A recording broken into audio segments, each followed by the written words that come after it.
first time from Bruce Lee's private training films and videos, as well as his audio records and his own training and research notes. The film is narrated by Bruce Lee, with additional input from his son Brandon Lee and from Dan Inosanto, the man Bruce chose.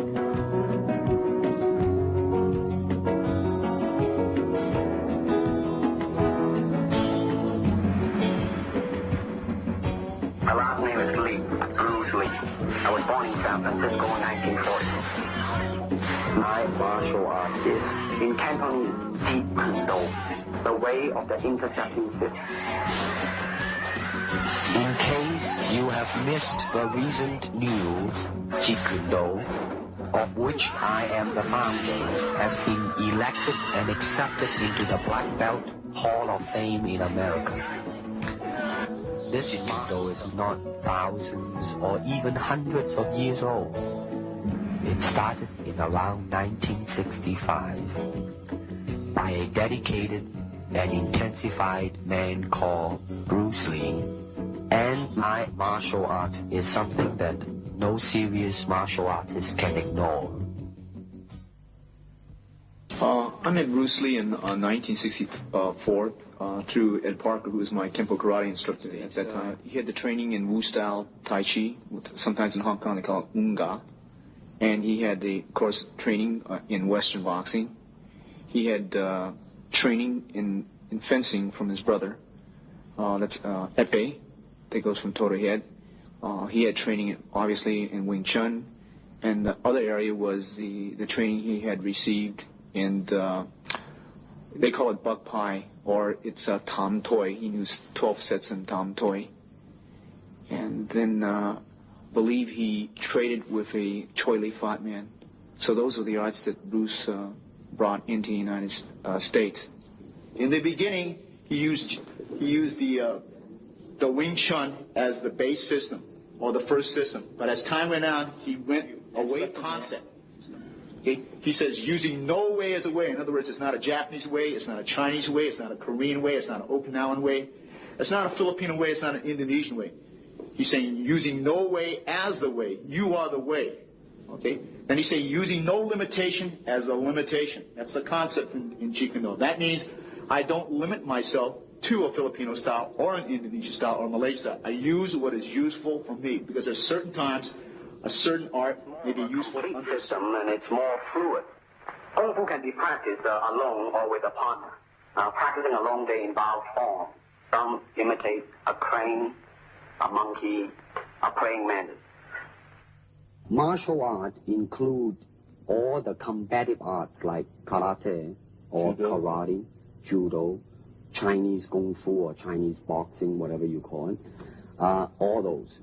You see, like Aikido, Korean, I can go on and on and on. But it's a combative form of fighting. I mean, it's not, some of them became sport, but some of them are still not. I mean, they use, for instance, kicking to the groin, jabbing fingers at the eyes and things like that. He mixed his trapping into grappling. He had 32 different sequences, as you could see in The Game of Death and the Way of the Dragon, those two films. He was getting into grappling, the face locks, the head locks.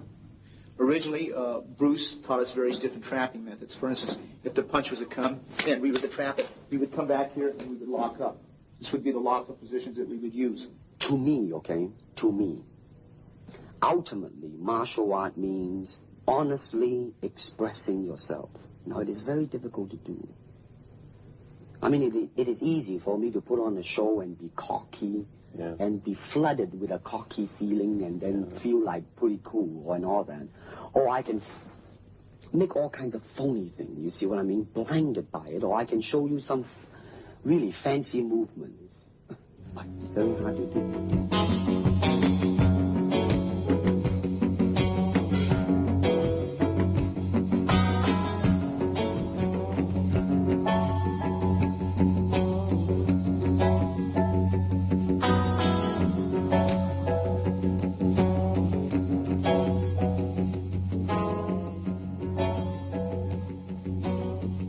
Ever since the big boss, there seems to be a wave a hot wave, in fact, of finding another Bruce Lee among all types of people, particularly martial artists. They possess the ability to act just so as they can halfway decent to kick or punch, and hopefully, knowing a few tricks or gimmicks, the producers will make them a star. Now let's stop about here. Tell you that as more Bruce Lee's films are shown, the audience will soon realize not only in acting ability, but in physical skill as well, they will see the difference. For example, in The Way of the Dragon, both the All-American Open and World Karate Championship as well.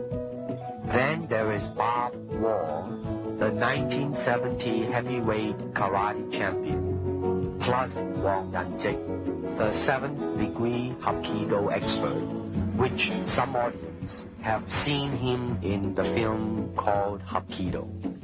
Of course, it is only movie making, people will say, but I'm sure that the audience are not so insensitive as to not be able to see and judge by themselves and compare these men's speed, power, rhythm, coordination, versatilities, etc., etc.